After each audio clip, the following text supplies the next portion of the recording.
When I picked up the phone to ask my son Max when his wedding would be, my daughter-in-law Lena looked me right in the eye and said with a chilling smile, "Oh, we already got married yesterday. We only invited special people." The words hit me like a bucket of ice water. Special people. I who for 3 years had paid their monthly rent of $500, bought every piece of furniture in their house, and filled their refrigerator when they had nothing to eat. I was not a special person. I stood there in the living room of my own house, holding the phone as if it weighed 1,000 pounds, watching my son avoid my gaze while Lena made herself comfortable on the sofa I had bought for them. The pale pink dress I had picked out for her wedding hung uselessly in my closet, along with the new shoes and the illusion of being part of the most important day of my only son's life. I had spent $200 on that dress, thinking about how nice I would look in Max's wedding photos in which I would never appear. For weeks, I had planned every detail. I had put money aside to give them $1,000 as a wedding gift. I had called my sister Diana in Chicago to tell her the good news.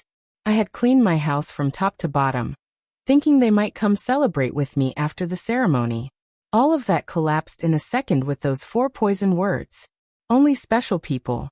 Max finally lifted his gaze and said in a rehearsed-sounding voice, "Mom, it was an intimate thing, very small, just the 2 of us and the witnesses."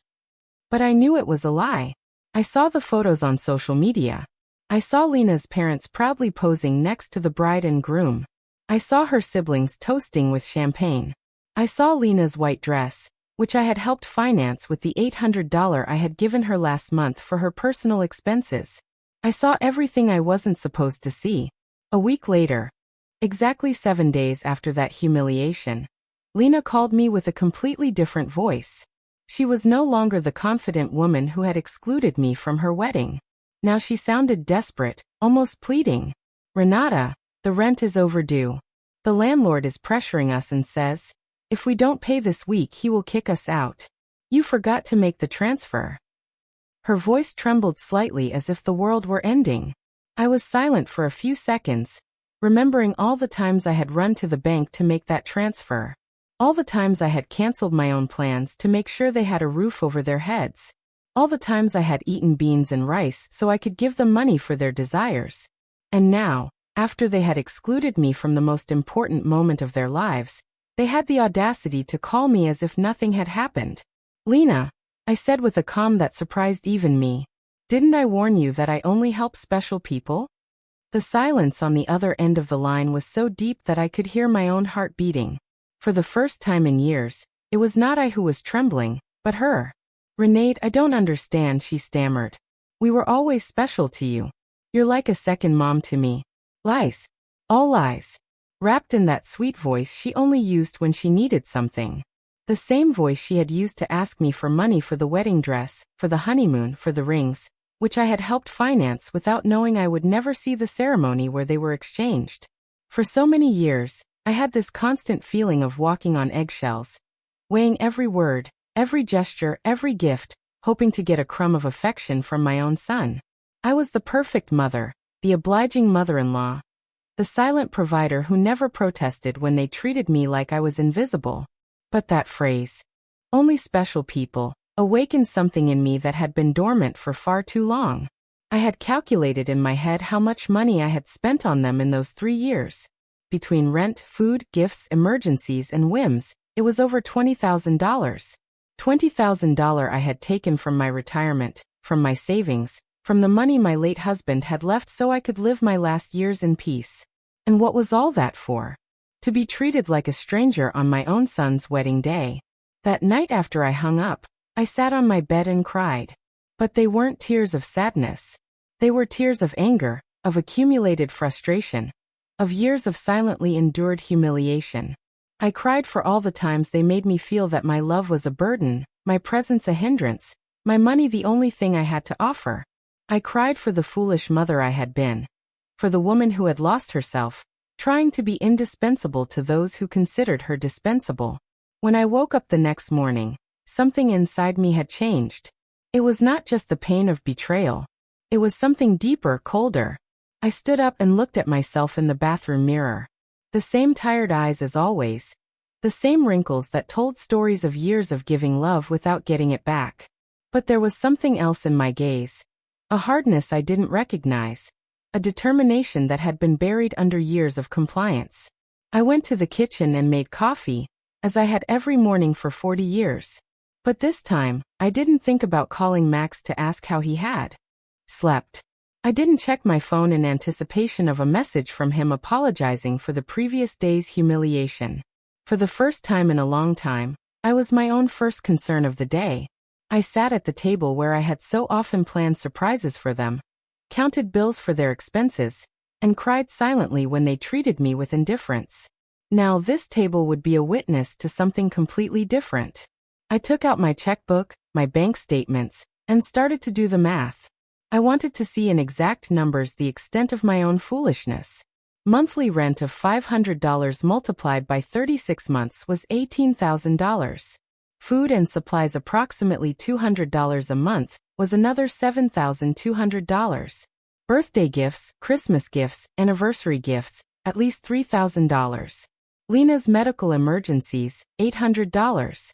The car loan they never paid me back, $2,500.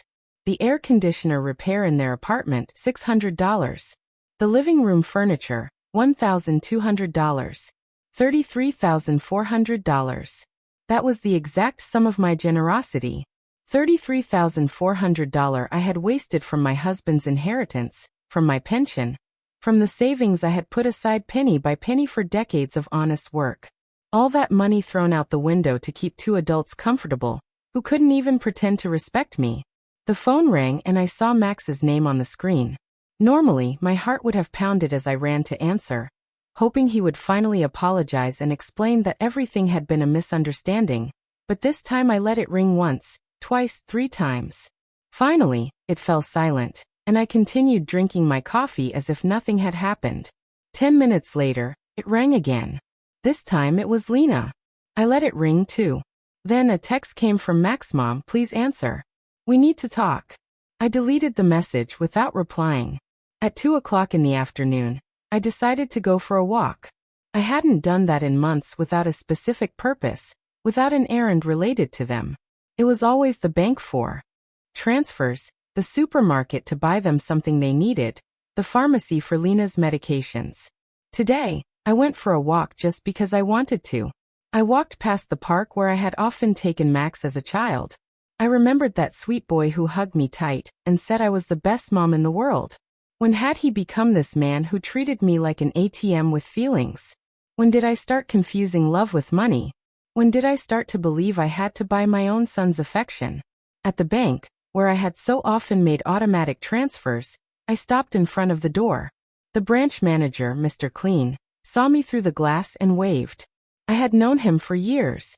He had processed every one of my transfers to Max and Lena. He had watched my account drain month after month to fill theirs. I went inside and walked directly to his office. "Mr. Klein," I told him, "I need to cancel the automatic transfers I have programmed." He looked at me surprised. For 3 years, these transfers had been as regular as the sunrise. "Are you sure, Mrs. Richter? Did something happen?" His concern was genuine. More genuine than any interest Max had shown in me in recent months. "What happened is that I finally opened my eyes," I replied. "I want to cancel everything and I also want information on how to protect my accounts. I don't want anyone else to have access to my money." While Mr. Klein processed the cancellations, my phone didn't stop ringing. Max, Lena, Max again. It was as if they had developed radar to detect when their source of income was in danger. I turned the phone off completely. "Mrs. Richter," Mr. Klein said as he handed me the papers. "I apologize for intruding, but in all these years, I have seen you be very generous with your family.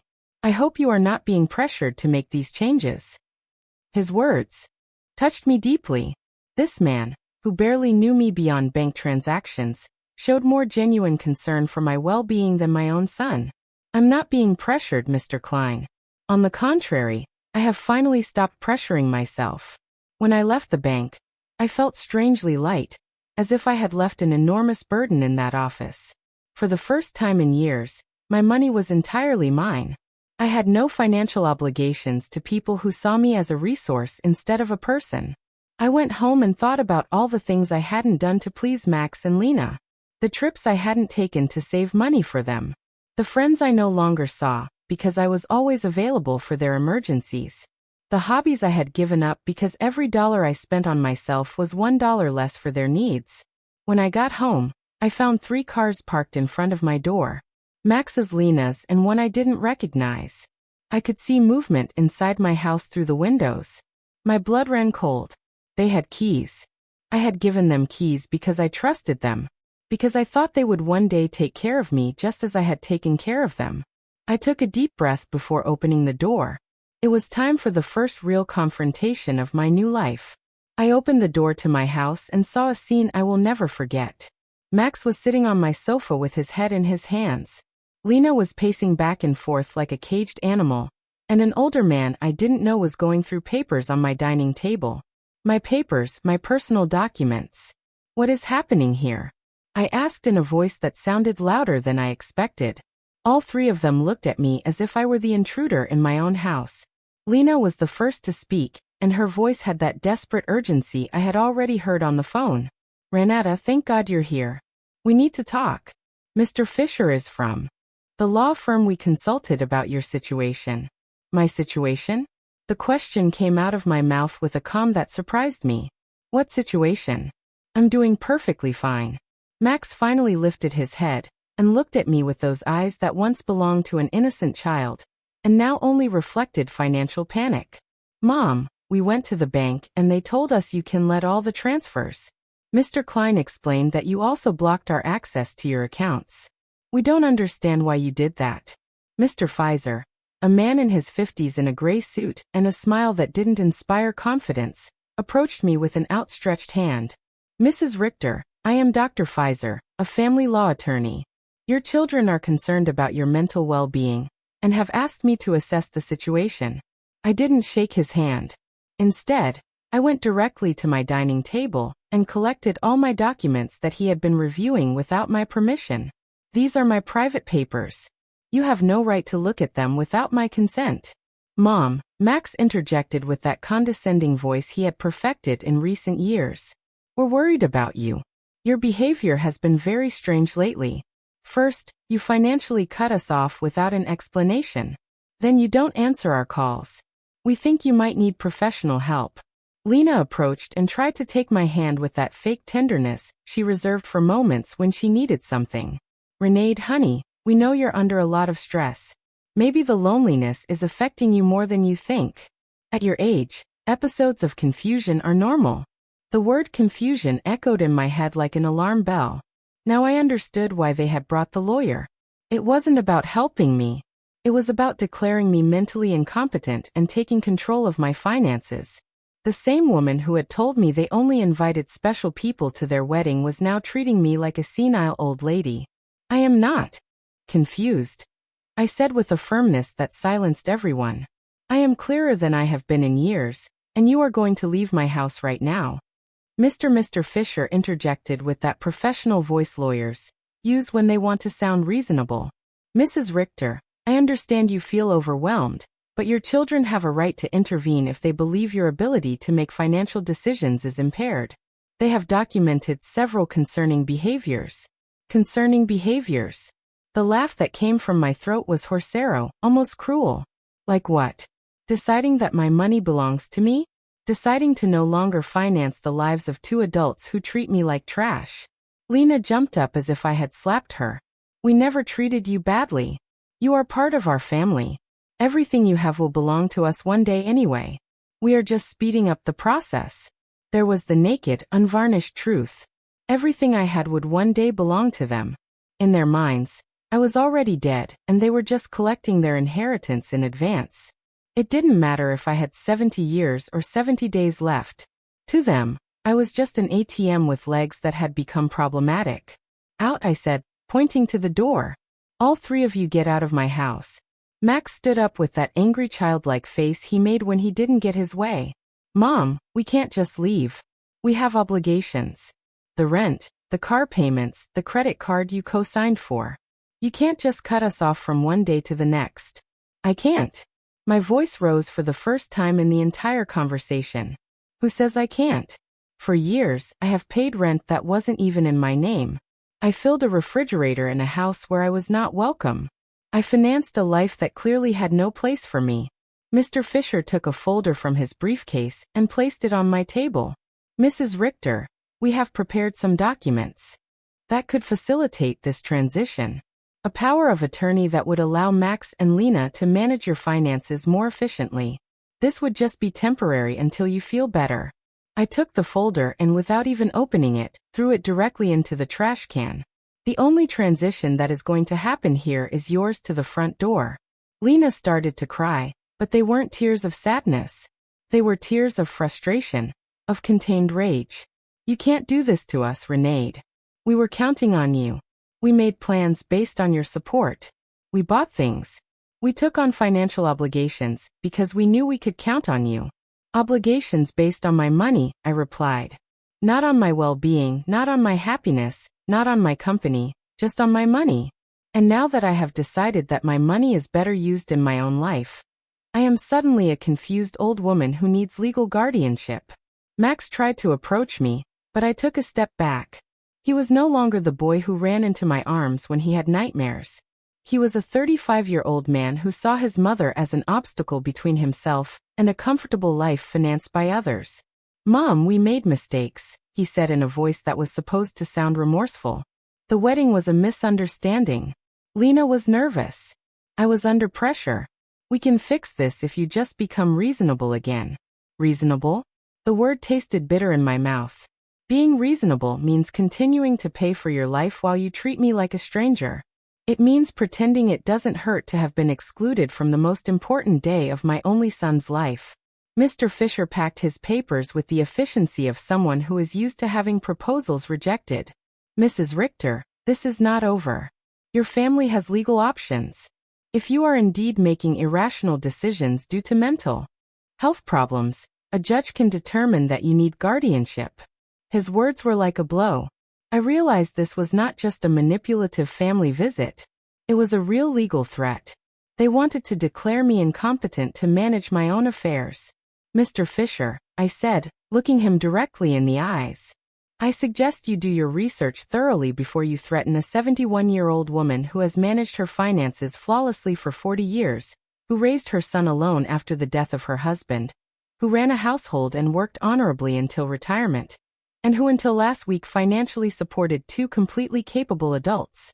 Lena stopped crying and looked at me with a coldness that finally showed her true face. This won't stay like this, Renati. We have rights and lawyers too. Perfect, I replied. Hire all the lawyers you want. With your own money, of course, because mine is no longer available to finance your legal tantrums.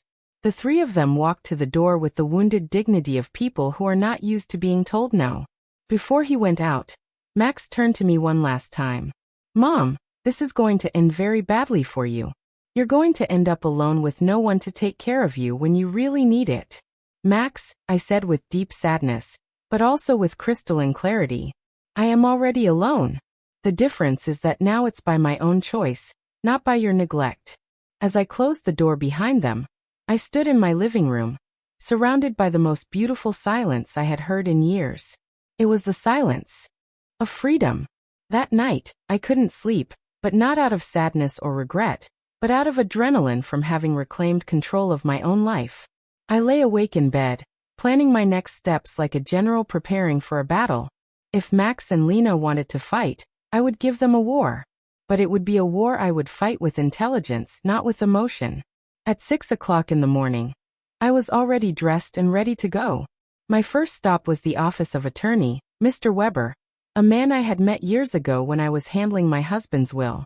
Unlike Mr. Pfizer, whom Max and Lena had brought, Mr. Weber had an impeccable reputation and specialized in protecting the rights of the elderly.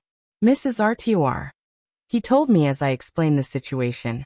What your children tried to do yesterday is more common than you think. It's called elder financial abuse, and it's a federal crime. The fact that they entered your house without permission and reviewed your private documents also constitutes a violation. His words both calmed and worried me. They calmed me because they confirmed I wasn't crazy. that what had happened was truly abusive. They worried me because I realized the situation was more serious than I had thought. We have to document everything, Mr. Weber continued. Every transfer, every gift, every time they pressured you for money. We will also change your will to protect your assets from future manipulation attempts. We spent 3 hours reviewing my financial records. Mr. Weber whistled when he saw the total sum, $33,400 in 3 years. Mrs. Richter, with this money, you could have lived comfortably, traveled, and enjoyed your retirement. Instead, you completely financed the lives of 2 adults who didn't even respect you enough to invite you to their wedding. When I left Mr. Weber's office, I had a complete plan. First, I would change all the locks on my house. Second, I would install a security system with cameras to protect myself from future surprise visits. Third, I would open a new bank account at a different bank where they had no contact. And fourth, I would start living the life I had postponed for years. My next stop was the hardware store. The owner, Mr. Summer, had known me for years because I was always buying things to fix Max and Lena's apartment. This time was different. Mrs. RTOR, what brings you here today? Another emergency with your son? He asked with the familiarity of a person who had silently witnessed my wasted generosity. No, Mr. Summer. This time it's for my own house. I need to change all the locks, and I want them to be of the best quality. He looked at me surprised but asked no questions. While I was choosing the locks, his son Ethan, who installed security systems, came by. It was Providence in action. Ethan, I told him, I also need to install surveillance cameras, the complete system. The price is not an issue. While they were preparing everything for the installation the next day, I received a call from an unknown number. It was Lena calling from someone else's phone, because I had blocked her number after the previous day's confrontation. Renata, it's Lena. Please don't hang up. We need to talk like civilized adults. Speak, I said dryly. Listen, I understand you're upset about the wedding. It was a mistake. Max and I have talked about it, and we want to make it up to you. How about we have a special dinner to celebrate our wedding with you? We can do it at your house. Cook together like we used to. The manipulation in her words was so obvious that I almost had to laugh. Lena, how much rent do you owe exactly? The silence on the other end confirmed that I had hit a nerve. Well, it's 2 months. $1,000 total. But I'm not just calling for that, Renati. We really miss you in our lives. Do you miss me or my money? I asked directly. Both, she replied with a surprising honesty. Renat, I won't lie to you. Yes, we need your financial help, but we love you too. You're important to us. If I'm so important, I said, why wasn't I important enough to be at your wedding? Why am I not important enough to get a call that doesn't ask for money? When was the last time you called me just to ask how I was doing? Another silence. We both knew the answer. Never. Lena, I'm only going to explain this to you once. For 3 years, you have treated me like an ATM with feelings. You used me. You ignored me. You humiliated me. And finally, you insulted me in the worst possible way. Now that the money is running out, you suddenly discover you love me. Renote, please. I cut her off. There is no please. You made your choice when you decided I wasn't special enough to be at your wedding. Now I'm making mine. I hung up and turned the phone off completely. I didn't want any more interruptions on my day of liberation. That afternoon, I went to the beauty salon I hadn't been to in over a year. I always canceled my appointments because Max or Lena needed something urgent, or because the money I had set aside for myself became an emergency for them. Mrs. Richter, my favorite hairstylist, Cynthia called out. What a surprise. I thought you had forgotten us. I didn't forget you, Cynthia. I just forgot that I also deserve to be pampered. I treated myself to the full treatment. Cut, color, manicure, pedicure. For the first time in years, I spent money on myself without feeling guilty. While Cynthia worked on my hair, she told me about her life, her children, her dreams. It was refreshing to have a conversation that didn't revolve around Max and Lena's needs. You look beautiful, Mrs. Richter, she said when she was done. But more than that, you look free. Did something good happen? Yes, Cynthia. I finally learned to say no. When I got home that afternoon, There was a car in front of my door that I didn't recognize. My heart raced for a moment, thinking Max and Lena might have come back with reinforcements. But as I got closer, I saw an older woman sitting on the steps of my porch. "Mrs. Richter," she asked as I got out of the car. "Yes, that's me. Can I help you?" "I'm Eleanor Brooks. I live next door. We've been neighbors for years, but we've never had a chance to talk. Yesterday, I heard very loud voices in your house, and I got worried. Is everything okay?" Her sincere concern touched me deeply. Here was a stranger who showed more interest in my well-being than my own son. "Come in, Mrs. Brooks. I'll make you a coffee, and I'll tell you a story you won't believe." While I was making coffee, I told her the whole situation. Eleanor listened without interrupting, nodding occasionally. And when I finished my story, her eyes were filled with tears. "Mrs. Richter," she said, "you did the right thing. I went through something similar with my daughter 5 years ago. I also thought it was my duty to finance her adult life. I also believed they wouldn't love me if I didn't give them money. What happened? I cut off the money when I realized they only called me when they needed something. At first it was terrible. They threatened me, emotionally blackmailed me, tried to make me feel guilty. But after 6 months, my daughter called to genuinely apologize. Now we have a real relationship based on love, not on money." Her words gave me hope and confirmed that I had made the right decision. "Do you think Max and Lena will understand one day?" "Maybe yes, maybe no," she answered honestly. "But that's no longer your responsibility, Mrs. Richter. Your responsibility now is to live your own life." That night, for the first time in 3 years, I went to bed without worrying about whether Max and Lena had money for rent, for food, for their whims. I went to bed thinking about myself, my plans, my future, and I slept better than I had in years. The next day, Ethan and Mr. Summer came at 8 o'clock in the morning to change the locks and install the security system. While they worked, my phone didn't stop ringing from unknown numbers. Lena was still trying to contact me from different phones, but I had developed a new skill, completely ignoring calls that didn't suit me. "Mrs. Richter," Ethan said as he installed the cameras, "this system will give you absolute peace of mind. You can see from your phone who is coming to your house even when you're not here. And if someone breaks in without permission, an alert is automatically sent to the police." The irony was not lost on me. I was installing a security system to protect myself from my own son, but it didn't hurt as much as it used to. It was simply a practical measure to maintain my newfound peace.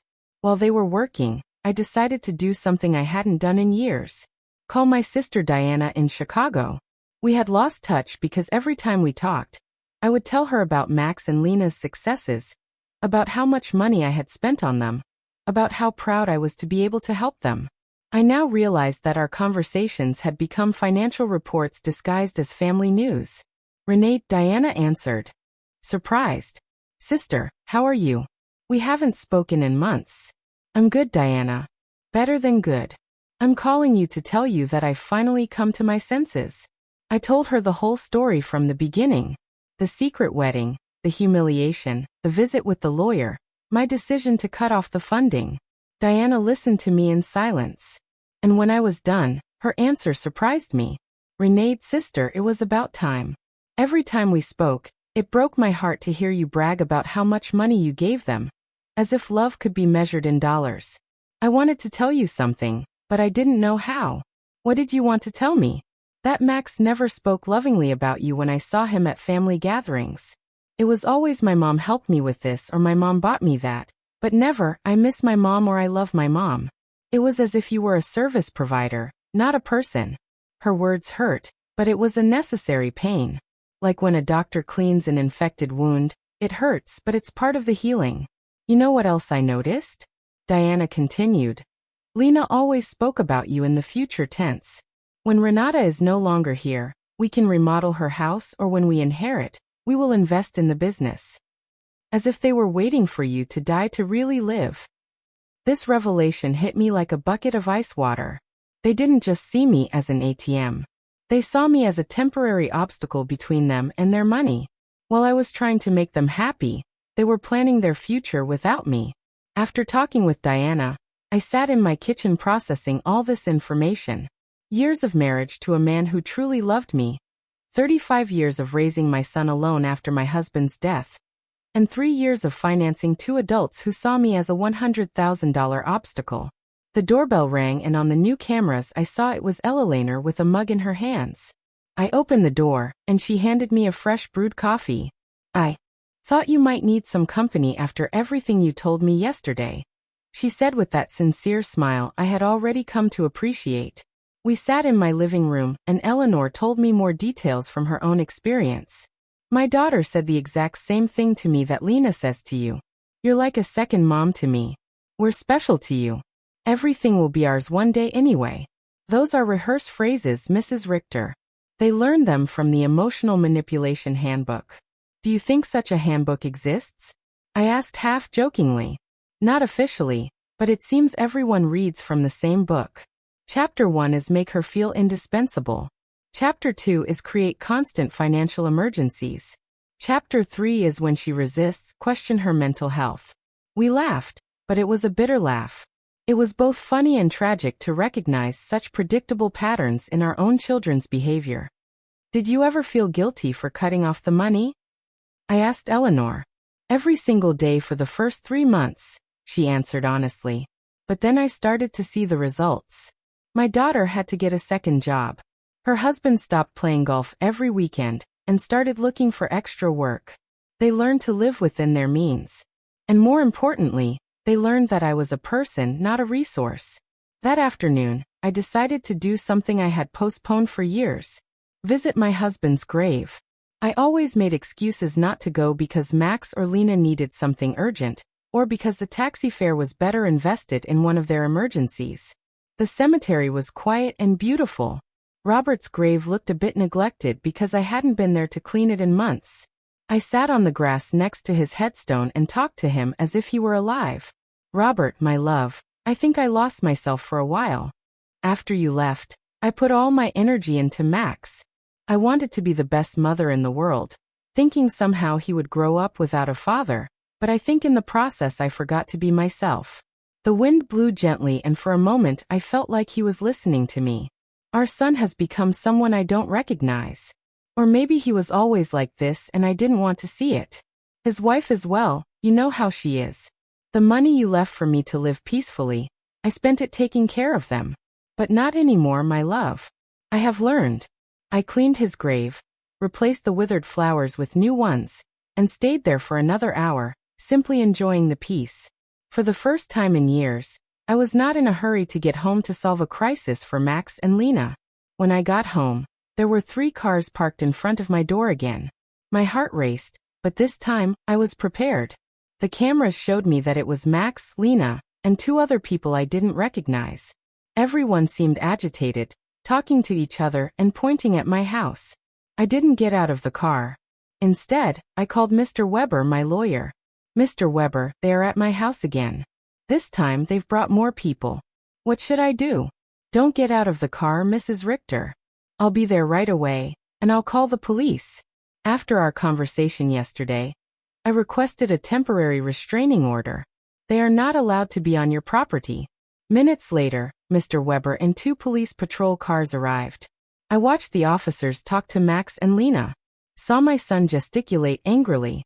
Saw Lena crying again, but this time her tears did not move me. One of the officers approached. "My car. Ma'am, you can get out safely. Your visitors are going to leave immediately." As I got out of the car, Max shouted at me from the street. "Mom, this is ridiculous. We're your family. You can't call the police on your own son." "Max," I replied with a calm that surprised even me. "Family doesn't threaten lawsuits for mental incompetence. Family doesn't break into people's homes without permission. Family doesn't treat their mothers like ATMs." Lena screamed from across the street. "You're going to pay us everything you owe us. We have bills you co-signed for. You can't just abandon us like this." Mr. Weber interjected. "Mrs. Brooks, any future communication must be through my office. And I suggest you consult with an attorney before making collection threats because my client has full documentation of all the payments she voluntarily made for 3 years." I watched them drive away in their cars, defeated but not giving up. I knew this wasn't over, but for the first time in this situation, I felt confident. I had professional help. I had emotional support from Eleanor. And more importantly, I had mental clarity about what was right and what was wrong. That night, Eleanor invited me to her house for dinner. I met her daughter who was visiting, and I was able to see with my own eyes what a healthy family relationship looked like. They spoke respectfully to each other, asked sincerely about each other's lives, and laughed together. The daughter didn't ask for money once the entire evening. I wanted that with Max too. I confessed to Eleanor after her daughter had left. And maybe you'll get it one day, she replied. But first, he has to learn that you are a person who deserves respect, not just a source of income. For the first time in weeks, I went to bed feeling hopeful about the future. The next few days were strangely peaceful. The surveillance cameras showed me that Max and Lena were driving past my house several times a day, sometimes slowly, sometimes they parked for a few minutes, but without getting out. It was as if they were studying my routine, looking for the perfect moment for their next move. Mr. Weber had advised me to document every one of these visits, so I kept a detailed log with the date and time. Their persistence will work in our favor, he had said. Every time they show up after we've told them not to approach, it strengthens our case for a permanent restraining order. On Friday morning, I was calmly having breakfast when the doorbell rang. The cameras showed me a very well-dressed young woman with a folder in her hands and a professional smile. I didn't recognize her, but something about her posture told me it was not a social visit. "Good morning, Mrs. Renati Richter," she said as I opened the door. "I am a social investigator from the Office of Senior Services. We have received a report that you may be in an at-risk situation, and we need to conduct a wellness check." My blood ran cold. Max and Lena had escalated the situation. It was no longer just threats from private lawyers. Now they had involved the government. "Can I see your ID?" I asked, trying to stay calm. "Of course." She showed me an official ID that looked genuine. "I am social worker Mrs. Schmidt. Can I come in and talk to you?" I let her in, knowing that a refusal would have been worse for my case. Mrs. Schmidt sat down in my living room and took a form out of her folder. "Mrs. Richter, we have received reports that you have shown significant changes in your financial behavior, that you have cut off communication with your family, and that you have shown signs of paranoia by installing unnecessary security systems. We were also told that you have refused medical and legal help from your loved ones." Every word had been carefully chosen to make me sound like a mentally disturbed old woman. I recognized Lena's handwriting in the wording. She had always been skilled at manipulating words to get what she wanted. "Miss Schmidt," I said with all the dignity I could muster, "I would like to call my lawyer before answering any questions." "Ma'am, this is not a legal interrogation. It's a wellness check. If you have nothing to hide, it should not be a problem to speak with me." The phrase, "if you have nothing to hide," infuriated me. It was the same logic abusers used to justify their invasions. If you're innocent, you shouldn't complain about your privacy being violated. "Miss, I'm calling my lawyer. You can wait here or come back another day, but I will not answer any questions without legal representation present." I called Mr. Weber, and he was there within 20 minutes. When he came in and saw the social worker, his expression hardened. "Miss Schmidt," he said after checking her ID, "I hope you have a court order to be here because my client is under my legal representation, and any unauthorized investigation constitutes harassment." "Sir," Mrs. Schmidt replied with less confidence than before, "we have reports from concerned family members about the lady's well-being. It's our duty to investigate." "What family?" Mr. Weber asked dryly. "The same family that tried to get her to sign a power of attorney without representation. The same family that broke into her house without permission and checked her private documents. The same family that excluded her from important events while living off her money." Mr. Weber took a folder from his briefcase and placed it on the table. "Here I have complete documentation of my client's financial and emotional abuse. $33,400 that were withdrawn from her accounts in 3 years. Systematic social exclusion and emotional blackmail. If someone needs to be investigated here, it is not my client." Mrs. Schmidt reviewed the documents with growing discomfort. It was obvious that the information she had been given did not match the reality she had in front of her. "Mrs. Artior," she said finally, Can you explain to me why you so abruptly stopped financial support for your son? Because I finally discovered they were using me, I replied simply. Because I realized that to them I wasn't a mother, but a bank account. Because I was tired of financing the lives of people who saw me as an obstacle. But don't you feel it's your responsibility to help your family? The question outraged me, Miss Schmidt. My responsibility as a mother was to raise my son until he was 18, to educate him, and to give him the tools to be an independent adult. My son is 35 years old, married, and perfectly capable of supporting himself. Financing his adult life is not my responsibility. It is my choice, and I have chosen not to do so anymore. Mr. Weber interjected. Miss Schmidt, would you consider it normal for a 35-year-old adult to be unable to pay his own rent without the help of his 71-year-old mother? Mrs. Schmidt did not answer right away. I could see she was reevaluating the entire situation. Mrs. Richter, she asked after a moment, do you manage your own finances completely? I can show you my bank statements, my investments, my tax payments. Everything is current and in order. Do you live independently? As you can see, I keep my house clean. I take care of myself physically. I drive my own car. I have healthy social relationships with my neighbors. Do you take any medication? Just vitamins and occasionally aspirin. I don't have any medical conditions that require medication. Mr. Weber added, my client has just undergone extensive medical exams as part of our legal process. She is in perfect mental and physical condition. Mrs. Schmidt closed her folder inside. Mrs. Richter, based on this conversation and the documentation I have reviewed, I see no indication that you are at risk or in need of intervention. I will close this case. After she left, Mr. Weber and I remained silent for a few minutes.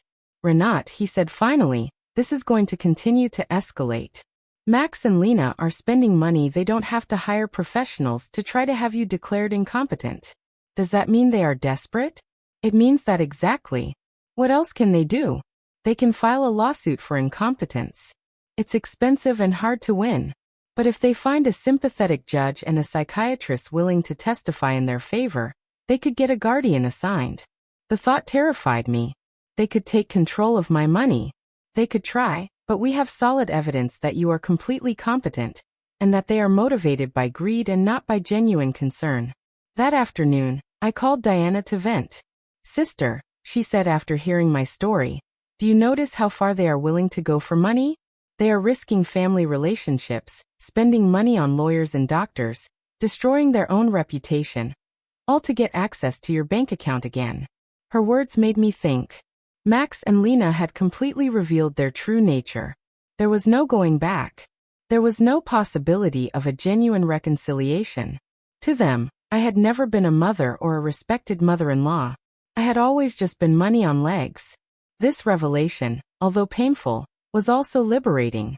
I no longer had to wonder if I was making the right decision. I no longer had to feel guilty for protecting myself. They had proven for themselves that my emotional and physical well-being was less important to them than my money. That evening, Eleanor came to visit with a surprise. She had invited her friends from the garden club to meet me. Renata, she introduced me. These are my friends Cynthia, who you already know from the salon, Maria, Carmen, and Alfreda. We have all been through similar situations with abusive family members. We spent the evening sharing stories. Maria had had to set boundaries with a brother who constantly asked her for money. Carmen had cut off her relationship with a daughter, who only visited when she needed money. Alfreda had had to change her will after she found out her grandchildren considered her their retirement plan. What hurts me the most, I confessed, is not losing the money I gave them, but realizing that I never had the love I thought I had. Renade, Alfreda said with the wisdom of her 80 years, true love cannot be bought or sold. If you had to pay for it, it was never real. Her words were balm for my wounded soul. She was right. I had bought attention, not love. I had financed an illusion. You know what I've discovered? I said to my new friends, that loneliness surrounded by people who don't love you is worse than being lonely on your own. At least now when I am alone, I am in good company. Everyone laughed and we toasted to our newfound wisdom. That night, after my new friends had left, I sat in my garden thinking. The stars shone brighter than ever, Or perhaps I was seeing them with clearer eyes. For the first time in my adult life, I was completely alone financially. I had no dependents, no financial obligations to anyone but myself. And instead of scaring me, this reality excited me. I could travel when I wanted. I could remodel my house. I could buy myself nice clothes. I could donate to charities that were important to me. I could invest in my own future instead of financing the present of ungrateful people. I had settled into a beautiful routine. I calmly had breakfast and read the newspaper. I tended to my garden, had lunch with Eleanor or one of my new friends. And in the afternoons, I devoted myself to activities I had given up for years. I had started painting again, something I was passionate about before I became Max and Lena's personal financier.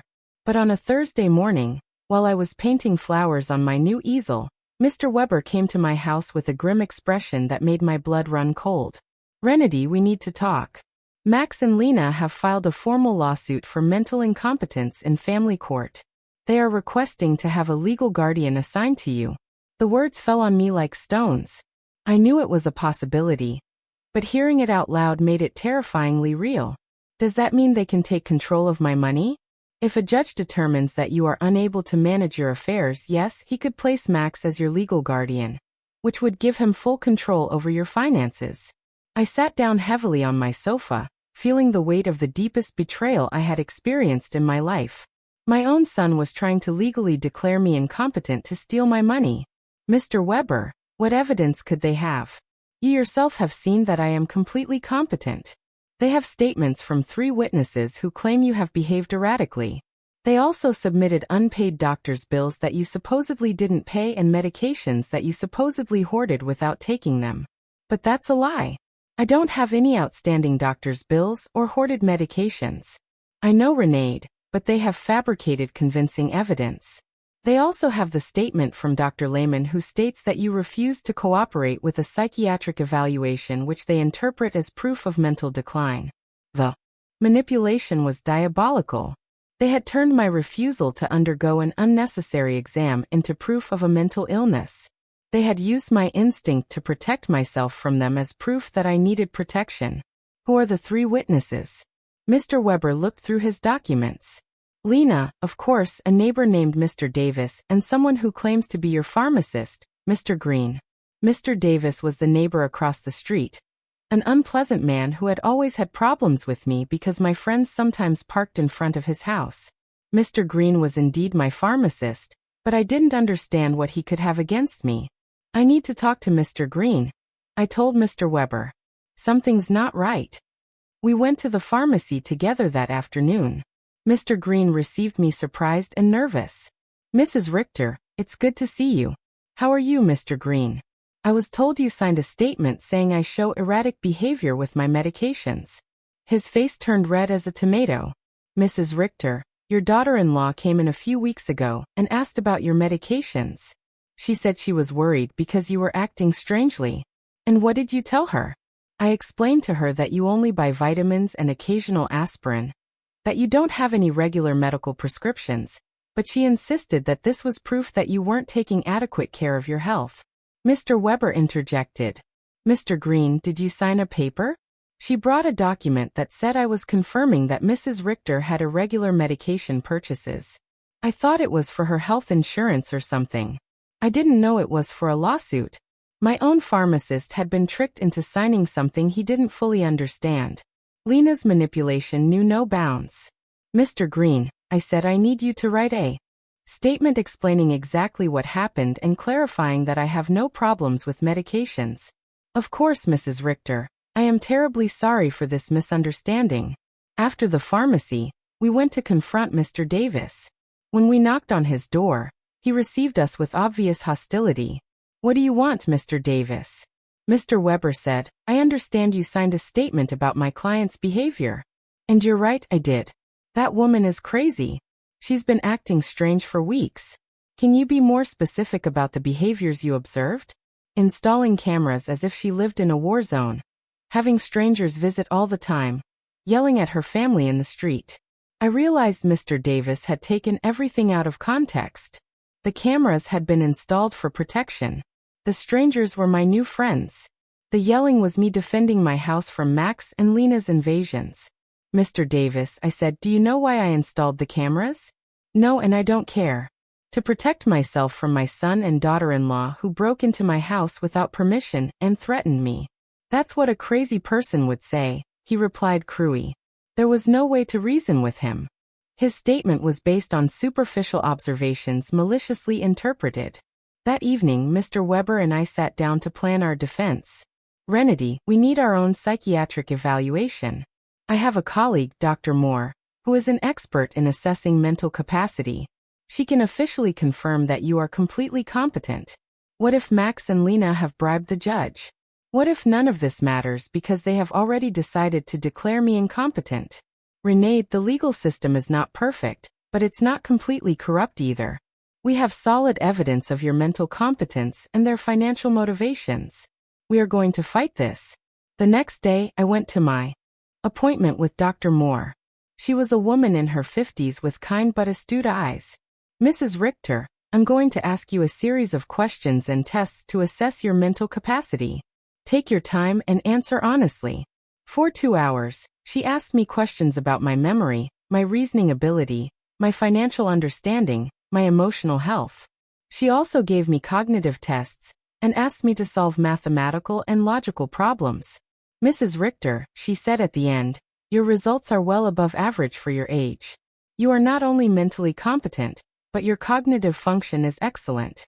Doctor, why do you think my family is doing this? Based on what you've told me and the documents I've reviewed, this seems to be a classic case of elder financial exploitation. Unfortunately, it's more common than people think. I left the consultation feeling validated, but also sad. The professional confirmation of my mental health was a relief, but it also confirmed that the lawsuit was real and necessary. That afternoon, Eleanor organized an emergency meeting with all our friends from the Garden Club. When I told them about the incompetence lawsuit, everyone was outraged. Renata, Maria said, we will testify in your favor. We have been with you for weeks and anyone can see that you are doing great. Better than great, Cynthia added.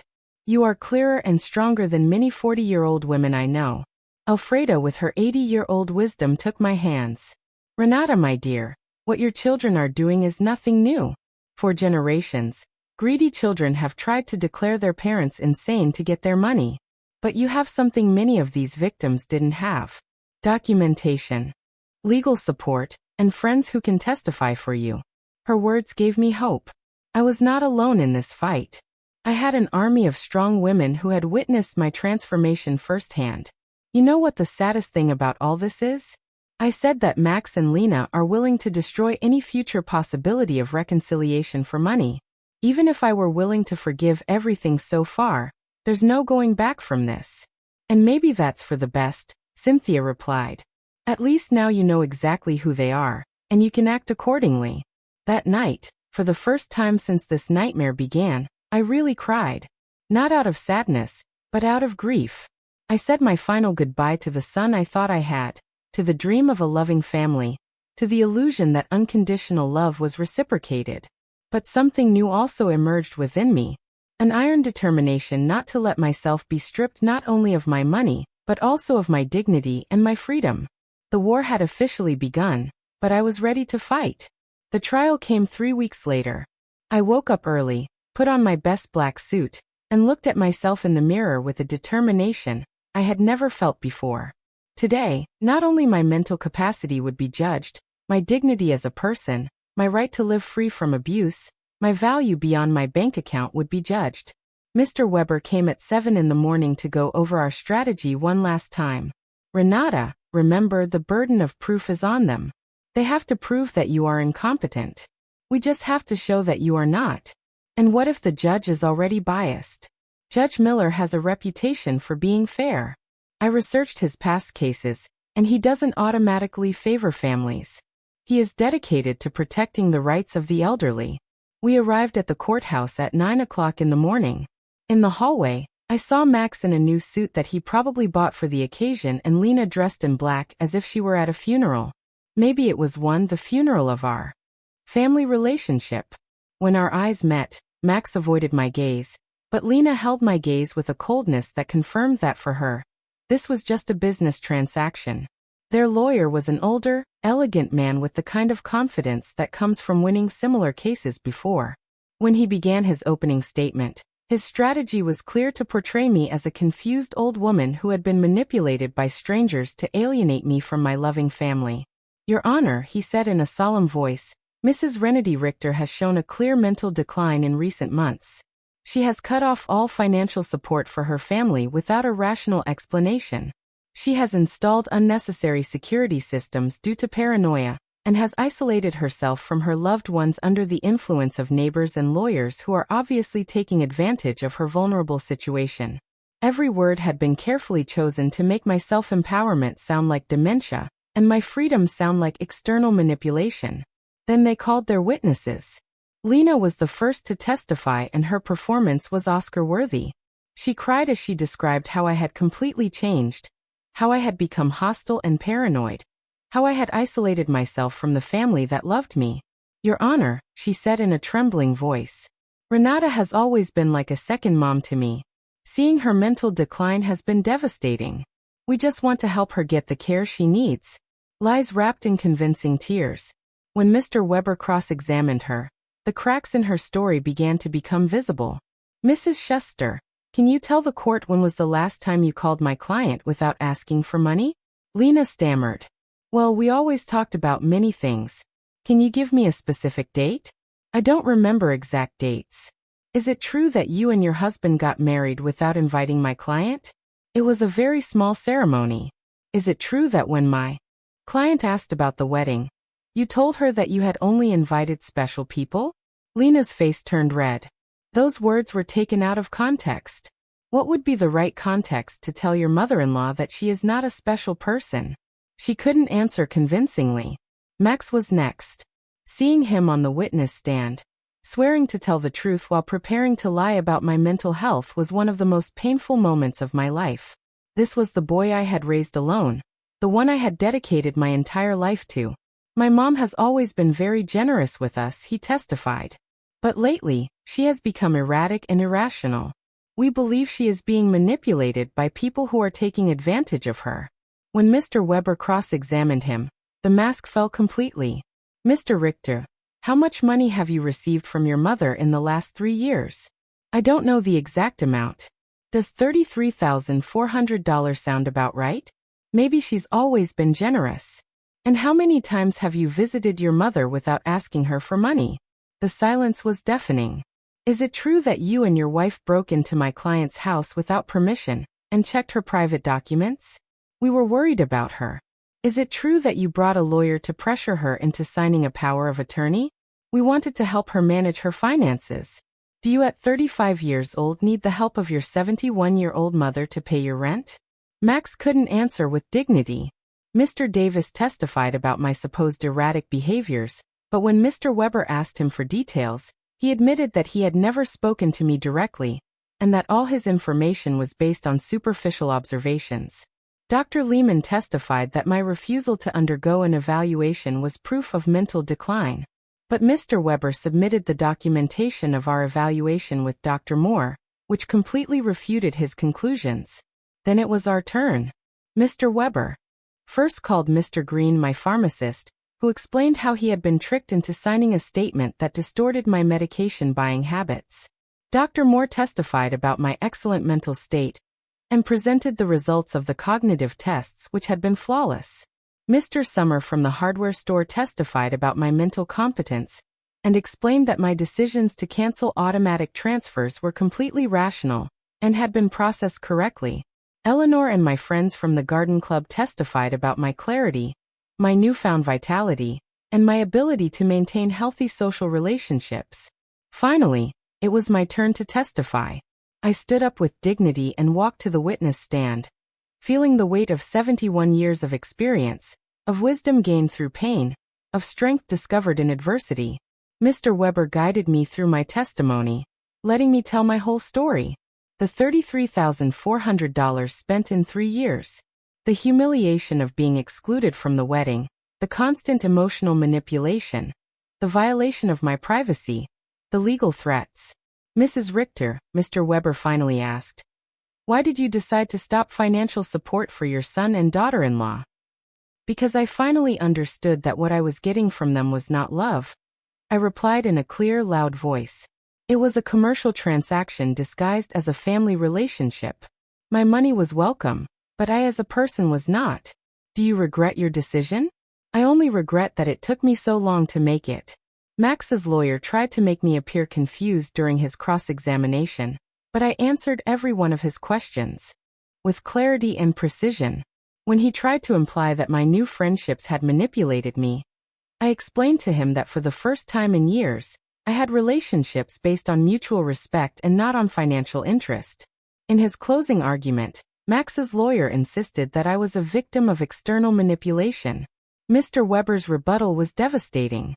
Your Honor, what we have seen here is not the case of an incompetent old woman, but that of a woman who has finally found the strength to free herself from years of financial and emotional abuse. The plaintiffs have presented no real medical evidence of mental incompetence. What they have presented is frustration because their source of income has decided to exercise her legal and moral right to protect her own resources. Judge Miller retired to deliberate for 2 hours that felt like 2 years. When he came back, his expression was serious but clear. After reviewing all the evidence presented, he began. It is obvious to this court that Mrs. Renee Richter is in full possession of her mental faculties. Professional psychiatric evaluations confirm her cognitive competence. Her financial decisions, as painful as they may be for her family, are completely rational and within her rights. My heart began to beat faster. Furthermore, the judge continued, the evidence suggests that this lawsuit is motivated by financial interest rather than by genuine concern for Mrs. Richter's well-being. The court completely denies the request for guardianship. I had won. I had not only won the lawsuit, but also my freedom, my dignity, my right to live free from the abuse of those who supposedly loved me. When we left the courthouse, I saw Max and Lena talking angrily with their lawyer. Lena gave me a look of pure hatred before she walked away. Max looked at me one last time, and for a second, I saw something that could have been regret, but it was already too late.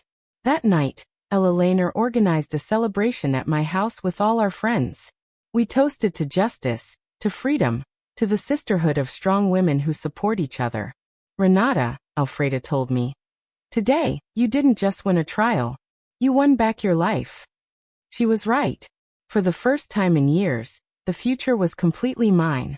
I could travel. I could love. I could create. I could live without fear, without guilt, without manipulation. 3 months later, I sold my house and moved to a beautiful apartment near the city center. I donated half of my money to organizations that protect the elderly from family abuse. With the other half, I began to live the life I had always wanted. I traveled through Europe, took art classes, and joined volunteer groups. I never heard from Max and Lena again. I heard from others that they had to move to a smaller apartment, and that Lena had found a job for the first time in years. Perhaps the adversity would teach them what my generosity never could: the value of honest work and independence. Some nights when I look at the stars from my new balcony, I think about the woman I was a year ago, fearful, manipulated, believing I had to buy love. That woman is dead. And in her place, someone has been born who has understood a fundamental truth. True love never has a price, and freedom is never too expensive. My name is Renedy. I am 72 years old, and I have finally learned that the most important person I have to love and protect is myself. If you liked my story, you can support me by making a donation so I can write more stories. Thank you in advance. And you, what would you do in this person's place? I would love to hear your opinion, so please share it with me in the comments. I'm always curious about what you all think, and also write me where you heard this story. For more life stories like this, like the video and subscribe to my channel. There are many other stories waiting for you. With heartfelt greetings. Until next time, Am.